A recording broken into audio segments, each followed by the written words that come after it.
સીધું કરવું જોઈએ કે ન કરવું જોઈએ? એ કોણ કરશે? એ તમારે સીધા કરવાના છે. તમે બટન દબાવશો એનાથી નક્કી થાય કે આ સીધા થાય કે વધુ આડા હાલશે.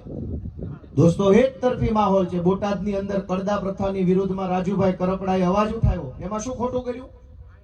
કશું જ ખોટું નથી. અહીંયા આપણે કડ કરે છે, વજનમાં 100 ગ્રામ વધારે લઈ લે છે, કટે 500 ગ્રામ. એ બાજુ પૈસામાં કટ મારે છે, ભાવમાં. રાજુભાઈએ વિરોધ પ્રદર્શન કર્યું અને કીધું કે ભાઈ આ બંધ કરો, આ ખોટું છે. આ ખેડૂતોને કઈ ઉપરથી નથી પડતું. પાક મહેનત કરે, પરસેવો પાડે, લોહી રેડે. એ દિવસે એને હાથમાં મગફળી આવે કે કપાસ આવે કે સોયાબીન આવે છે, વેચવા જાવ એટલે એને લૂંટી લે છે.